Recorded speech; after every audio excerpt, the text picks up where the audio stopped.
I think the big problem with constantly trying to churn stuff out is that you do hit walls, and maybe it's just you run out of ideas, or you're just tired, or there's a bunch of things. Maybe it's a bunch of things together. You never know. And sometimes you just hit a wall and things kind of slow down, and that's natural. I mean, just tides move, and sun goes up and the sun goes. Things are constantly moving, and you're just part of all of that, I guess. I haven't like I'm sort of in like a little lull, and I think the worst thing to do is to get panicked about it and try to force things, because then you make something and then you look back and you're like, why did I do that?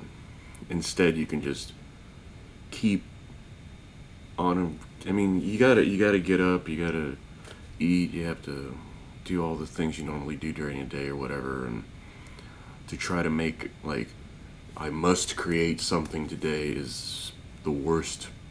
The worst thing you can do yourself, even outside of just like making content or anything. Trying to force yourself to do something that you don't really need to be working on at the moment is just bad.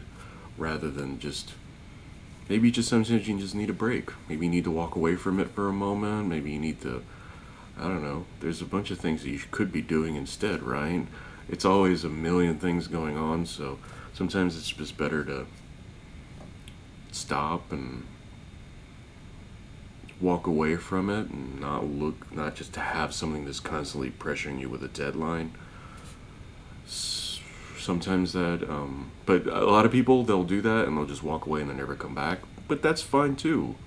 I mean, sometimes this isn't the most important thing though, especially like YouTube, making stuff for YouTube or TikTok or something like that.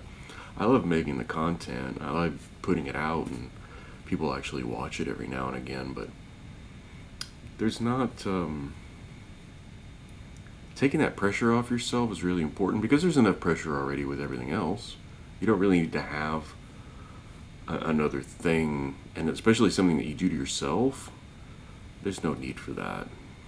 If you feel the need, if you feel the pressure of having to create and try to meet other people's expectations, or meet a deadline or something along those lines, that's not worth your time. It's always better to step back and make sure that what you're doing is something that is worthy to put your name on. You don't feel embarrassed, and because that's what cringe ends up being, right? Because people go, oh, I'm watching my old videos and they're cringy. It's like, yeah, because you didn't know what you're doing and you felt like the pressure to put something out, so you just went ahead and made something or something along those lines. That's not the way to operate. I mean, if you have that luxury, sometimes you don't have the luxury. But like, I'm just speaking in YouTube terms right here.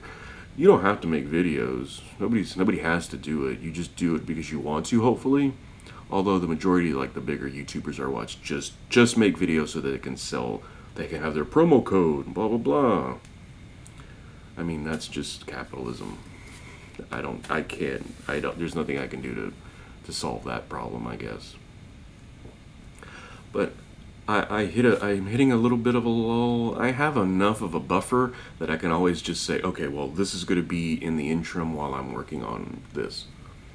So if I hit a little bit of a lull, I don't want to force myself into making something I don't want to do, or make something that just like I come back later and I'm like, ugh. So I'm here, I'm making stuff. This week's going to have stuff, and as long as I'm enjoying it, that's all that matters, and I don't have pressure of everything. I have enough of that already with everything else, so I don't want that from YouTube. I'll just keep creating as I see fit.